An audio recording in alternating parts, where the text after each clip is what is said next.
mpe hii barua.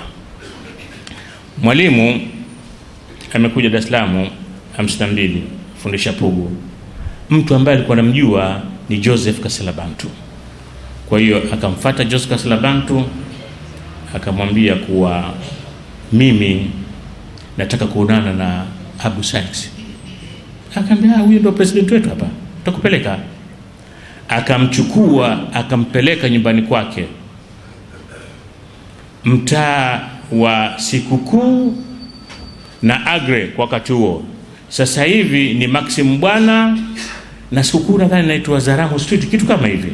Kwenye kona pale zamani palikuwa na, katika miaka ya 90 nadhani pale palikuwa na duka linauzwa halwa, akiwa jamaa mmoja anaitwa Sharif Kideme alikuwa pale. Ni duka maarufu. Ile ndo nyumba ilikuwa akikaa Marehemu Bwana Abdu pale.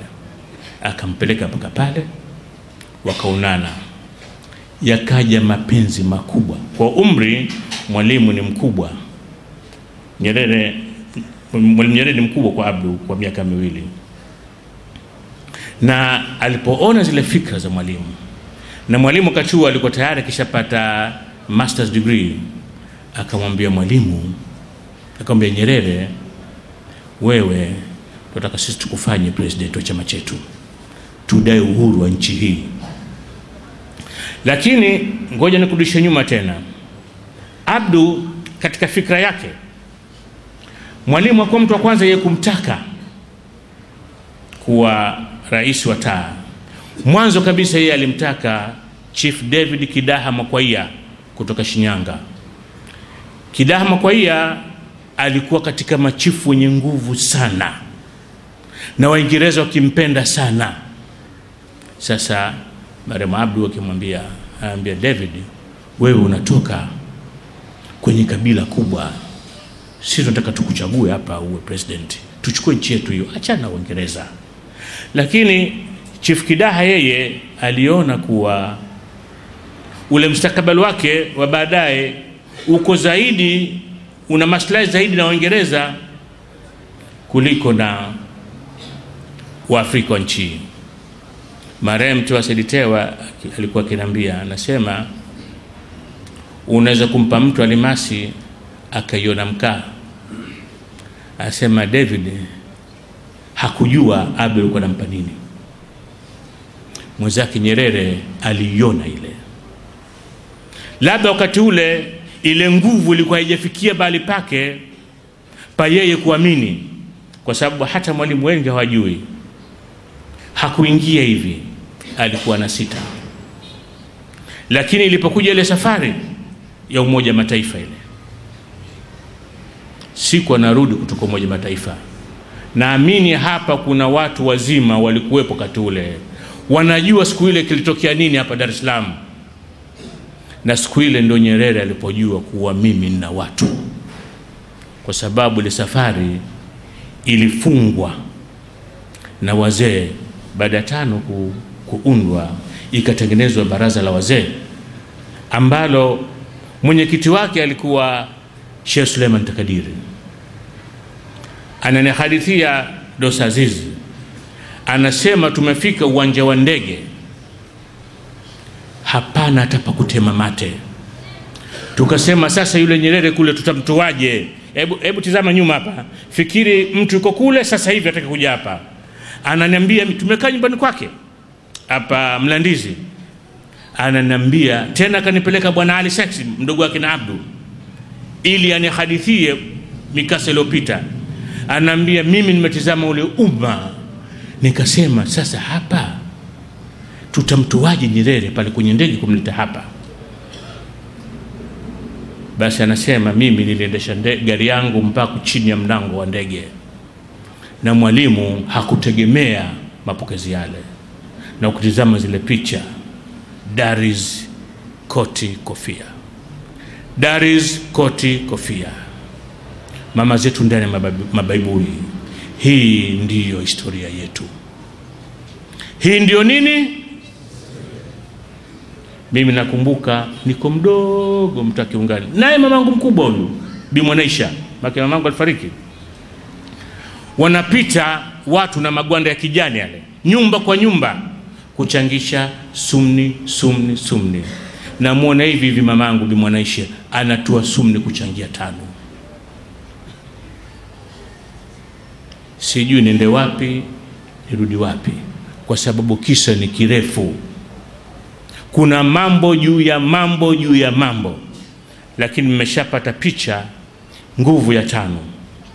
Sasa nataka nikwambie ni kitu kingine. Mikutano ya mwanzo ilikuwa inafanyika pale mbele ya elimu ya watu wazima pale. Mbele ya elimu ya watu wazima pale ndio ilikufanyika mikutano ya mwanzo ya 5. Inajengwa kijikwaa hivi.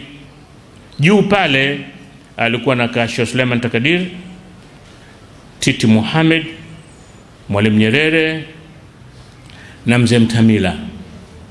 Mzee Mtamila nyumba yake ipo kwenye kona, sasa hivi imevunjwa, ipo kwenye kona ya mtaa wa Kipata. Sasa hivi unaitwa ule mtaa ubadilishwa jina, unaitwa mtaa wa Kleist, na huu mtaa wa Sikukuu pale. Tulipokuwa wadogo pale, tukipita nje, Mzee Mtamila alikuwa Muislamu, jina lake ni Muhammad, alafu alikuja kuritadi.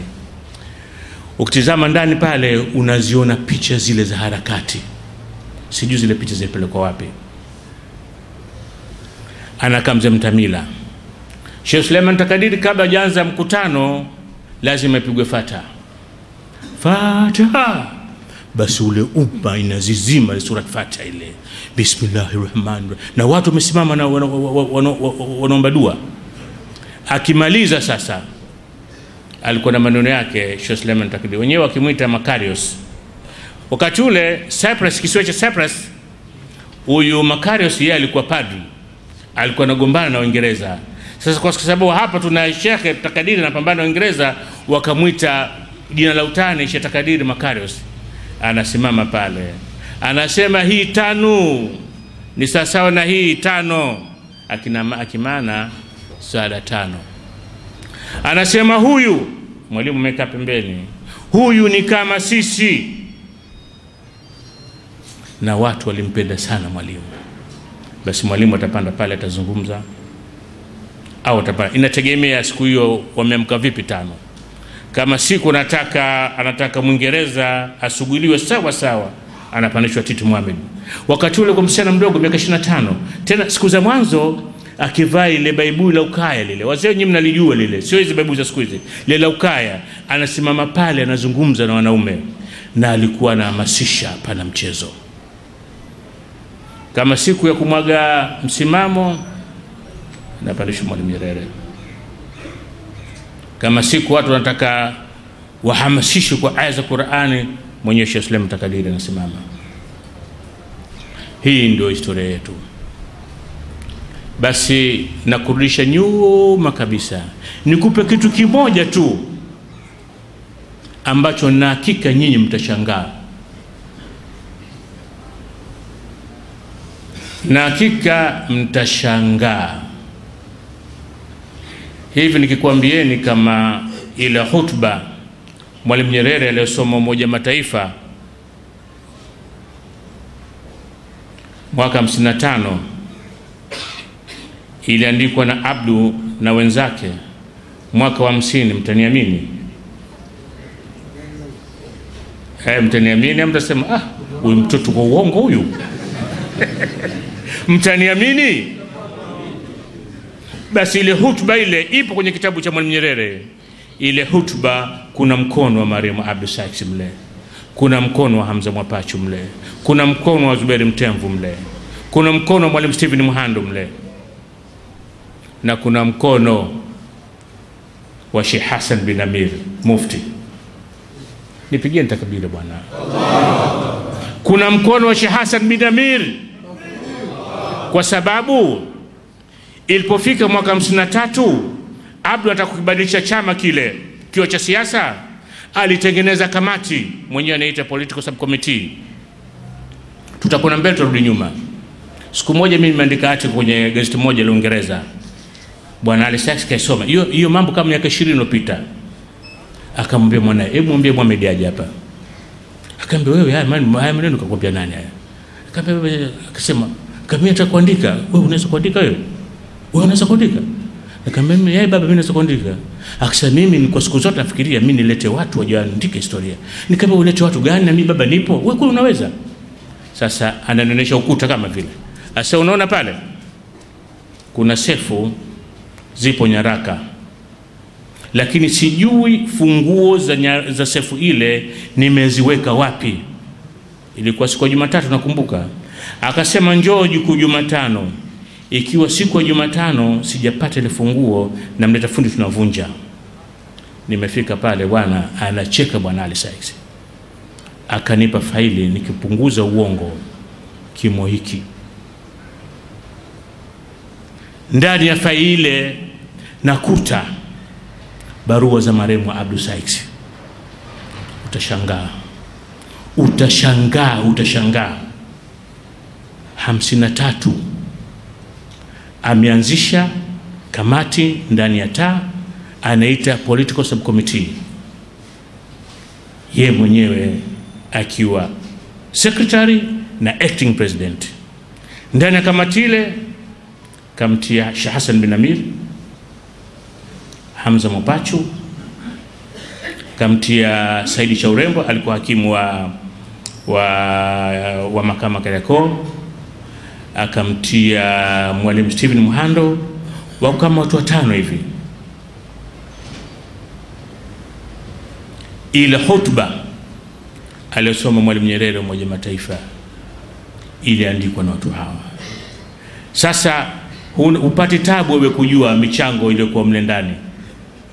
Mimi nilipona ile nikasema mimi nataka kuiona ni document yenyewe ambayo ilipelekwa kwa governor. Basi nimesafiri mpaka Dodoma. Document umeangua kwenye faili haipo. Nikatoka pale nikaja Tanzania National Archives. Bahati nzuri nikamkuta pale bwana mmoja somo yangu naye anaitwa Mohamed kama mimi.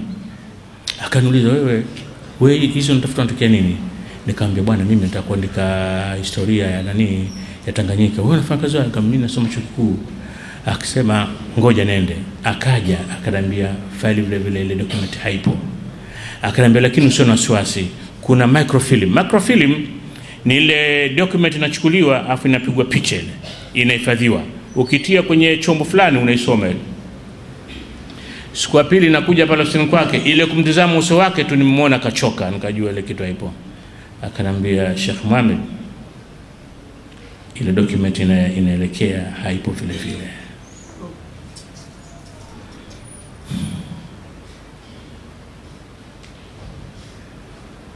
Nasikitisha. Inawezekana vipi document muhimu kama hii ikawa imepotea? Lakini katika utafiti nikaikuta mtu kaisoma yote ile. Kuna Mkanada mmoja anaitwa Crawford Pratt, akaandika kitabu Critical Affairs in Tanzania, kaielezea yote ile na akawaeleza watu walioandika ile document. Kwa hiyo shamona marehemu Abdu mchango wake. Huyu ni mtu kweli inaandikwa historia nzima ya 5 unasauliwa, au ni mtu ambaye Mwalimu Nyerere anasema hamkumbuki? Kuna kitu ni kuwa hawataki historia yetu ikafahamika.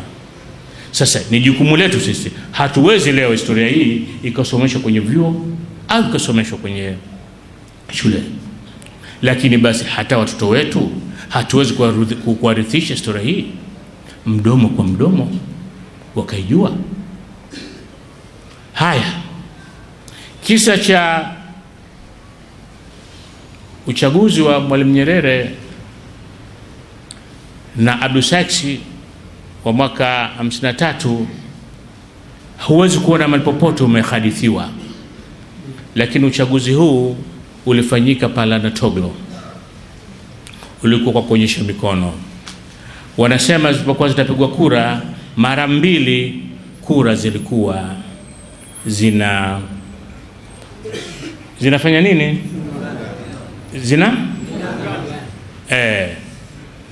Ikabidi wapige mara ya 3.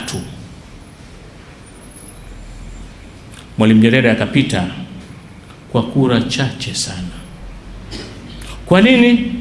Kulikuwa na watu ndani ya taa hawawaamini wa Kristo. Ambia Abdu, vipi tutampa mtu ambao hawa watu hawana historia ya mapambano? Abdu alikuwa anasema, lakini kama sisi tunataka hasa tufanikiwe ni kuwakusanya watu wote kwa kitu hiki kimoja. Na mwalimu alipopita chama kikafa. Haya maneno ananiambia Dosa, anasema mimi gari yangu ndio nilikuwa natumia kuwapitia viongozi, na naweza kwenda nyumbani kwa mtu napiga honi, anatoka mtoto wa mkewe ananiambia baba yupo. Chama kikafa. Baada ya kufa chama, anasema Dosa, nikamwambia Abdu, hiki chama kama tunataka sasa tukiinue upya lazima tuwapate wazee. Ndio kisa cha kuwaleta sasa akina Jumbe Tambaza, akina Sheikh Muhammad Ramia, Mwinjuma Munyikambi, kuna Isa Nasiri Bagamoyo, kuwaleta wale ili sasa chama kianze upya. Na katika TANU kulikuwa na wafadhili 4. Mfadhili wa kwanza Mzee Jendupia, wa pili Maremu Abdu, wa tatu mdogo wake Ali, wa 4 Dosa Azizi. Dosa Azizi wakati ule baba yake Azizi Ali amefariki, kamwachia malori 7. Malori 7 ya mchanga. Alikuwa tajiri sana. Dosa, inasikitisha, Mwalimu Nyerere alipata kutoa medali. Kataondoka kutoa medali kwa watu ambao wamefanya makubwa nchi. Katika listi yake hao ndio kutajieni mpaka sasa hivi hata mmoja hakuwepo. Hata Dosa hakuwepo. Sasa sijui kimetokea nini. Baadaye Dosa akaitwa peke yake, na picha zipo, akaenda kupewa medali yake. Dosa ndo alitoa gari yake ya kwanza kuipa TANU isaidie harakati. Dosa amefilisika kwa sababu ya TANU. Nitakupeni kisa kimoja, mtasikitika sana. Mkutano wa Kizota ilikuwa 87 nadhani.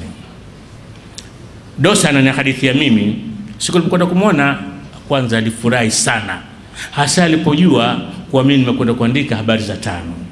Alafu kafurahi nini? Bwana Ali alipomwambia huyu mtoto wa Said, mimi baba yako namjua vizuri sana, kwa hiyo wote gerezani pale. Kwa sababu yangu naye alikuwa na nyumba pale pale karibu na nyumba ya Mzee Dosa Azizi, mtaa wa Mbaruku na Kongo. Basi ananiambia mimi, anasema mimi huyu basi mdogo kwangu, lakini mimi amekuwa rafiki yangu, mwenyewe kampa jina, anamuita bwana mzuri kwa sababu ile sura yake. Maka alimuita mke wake, mimi ndio sikuwa nalisikia hilo jina. Akamwambia huyu kaka yake bwana mzuri. Mzee sasa bwana kwa sababu basi sura yake Jamil namuita bwana mzuri. Asema huyu ndo kaka yake bwana mzuri. Basi Dosa kaanza shule. Babake amwambia mimi si ndo kupeleka shule wewe mpaka umehitimu Qur'an. Basi amekaa yule anakwenda mbio, kaimaliza masahafu ana miaka 14. Anamaliza masahafu na hitimu, siku ya pili anapelekwa shule. Sasa anapelekwa shule siku ya pili, anaanza darasa moja na basi miaka 7. Sasa ndo maana basi huyu mimi rafiki yangu, mimi mkubwa lakini tumeanza shule pamoja. Basi mwaliko umetoka, mabalozi wote waliitwa hapa Kizota. Abasi kienda kwa Dosa, ambia Dosa, tumealikwa nani Kizota na mwalimu kwenye mkutano wa CCM, kwa tutaondoka wote. Mimi ananihadithia bwana basi, anasema Dosa alikuwa hana hata nguo. Dosa alikuwa hana hata nguo ya kuvaa kwenda kwenye mkutano. Bwana Abbas akaja akanunua nguo mjini akampelekea, wakenda. Dosa hali yake ilikuwa mbaya, mimi nimemwona. Na watu wakimwambia Dosa, wewe kwa mwalimu ni mtu wa kuona sura yako tu, atakusaidia. Lakini wazee wetu alhamdulillah walikuwa na staha zao. Alisema yeye mwalimu anajua kiasi gani mimi nimejitolea wakati wa kudai uhuru, mimi siwezi kwenda kwake. Basi usiku ule wa mkutano mwalimu alifanya chakula cha jioni. Nasikia alipomwona Dosa mwalimu alitahayari sana, lakini akatafuta namna ya kujitoa. Akasema, huyu Dosa mnamuona huyu, haya mambo ya shamba akipenda toka zamani, toka wakati tunafanya ile struggle. Mimi akiniambia kila siku, Nyerere tunazetu bwana, tuanzetu nani Kibaha tukatafute ardhi na ile. Lakini watu walikuwa wanamjua Dosa. Mimi Dosa sikumwona kwa wakati wake, lakini nimeziona picha za Dosa. Tazama katika ile picha ya watu 17 walansha 5, kuna watu wawili tu wamepiga suti za maana. Kuna maana kwa sababu maremba babangu akisema kuna koti na suruali na kuna suti. Watu wawili wamepiga suti za maana, maremba Abdul Sykes na Dosa. Ile mwandishi mmoja John Iliff ameandika sana kuhusu historia ya Tanganyika. Anasema ukitizama ile picha inakuonyesha hali ya watu wale. Wakati ule marehemu Abdul kuna miaka 28 tu. Amevaa miwani ya jua meusi, suti. Kuna wengine wamevaa koti na suruali, lakini Dosa na marehemu Abdul wamepiga suti. Basi hicho ndo kisa cha Dosa. Na mengi ukihadithia ya watu ambao wamepigania uhuru Waislamu utasikitika kabisa. Sasa tuje kwenye kisa cha Tabora, kisa maarufu, na nimeshakizungumza Radio Khairi, nimeshakizungumza kwenye Nyerere Day. Naona sina haja kurudia tena hapa, lakini kwa ufupi ni kuwa pale ndio Waislamu walipopoteza nguvu zao, kwa sababu masharti yaliyowekwa yalikuwa masharti ya kibaguzi. Ikabidi sasa TANU, Mwalimu Nyerere atoke nje ya TANU kuwaleta watu nje kuja kusimamia uchaguzi, waingie kwenye LEGICO, baraza la kutunga sheria. Na wazee wetu waliamini. Lakini kwa sababu tuko hapa msikitini, nataka nikilete kisa cha Tawassul kilichofanyika Mnyanjani, Tanga. Mwalimu alijua wazi kuwa kwa hali ile TANU haitakubali kuingia kwenye uchaguzi wa kura 3 kwa masharti ya kibaguzi. Kuwa mpiga kura wanataka kupigiwa awe na kipato cha pauni 400, awe amesoma darasa 12, awe na kazi ambayo inakubalika, ampigie mzungu, mwesha na mpigie Mswahili. Na mtu yoyote ambaye angesema anataka kuingia kwenye kura 3 alionekana msaliti. Sasa namleta Sheikh Rashid Sembe. Simuiti Sheikh Rashid Sembe kwa utu uzima, Sheikh kwa sababu ni Sheikh. Nimemfuata Tanga, kanikaribisha nyumbani kwake, ananihadithia. Anasema hapa alikuja Mwalimu Nyerere na Amos Kisenge. Wakati ule katibu alikuwa Zuberi Mtemvu. Lakini Zuberi Mtemvu yeye ile hoja ya kura 3 ilikuwa yake, na alitegemea yeye ndio atakwenda kuisimamia kule Tabora. Lakini Mwalimu alikuwa mtu mjanja sana. Hakumchukua Zuberi Mtemvu kwenda Tanga, alimchukua Amos Kisenge. Sasa hapa labda mnaweza nyinyi mkafikiri kuwa kwa nini amchukue Mkristo? Kwa nini hakumchukua Zuberi Mtemvu? Angeona ile hiyo na kwa chini nyinyi wenyewe. Anasema Rashid Sembe, anasema Mwalimu kafika hapa, tumempokea na Mzee Heri ambaye ndio alikuwa mwenyekiti wa TANU wakati ule. Mwalimu akatisha kikao, akasema nimekuja hapa mimi, nataka nyinyi mniunge mimi mkono, tuingie kwenye kura 3. Nasema kwanza tuliona kama tukusikia vizuri, kwa sababu 5 walikuwa nasema kuingia kwenye kura 3 ni sawasawa na sisi kujipaka kinyesi. Nyinyi wote mnajua kuwa mtu mwenye akili timamu hawezi kufanya kitu kama hicho. Basi wakazungumza sana ile jambo. Mwalimu akaja na hoja, akaambiwa sisi kama hatukuingia kwenye kura 3, UTP ndio ilikuwa chama pinzani cha wazungu, UTP watazoa viti vyote hivi 5 itakuwa inazungumzia nje, tutakuwa lengo letu hatujapata, na kazi tulioifanya kubwa sisi tukiingia tutashinda. Mimi nitawaleta watu katika wazungu na wahindi ambao wanatunga mkono sisi. Ile mantiki ikaonekana inakuja vizuri. Wakasema jua hayo lazima tufanye tawassul, kwa sababu hizi ni njama za Uingereza, wanataka kutusambaratisha. Tuchangukane, waendelee kukalia nchi. Wakenda mnyanjani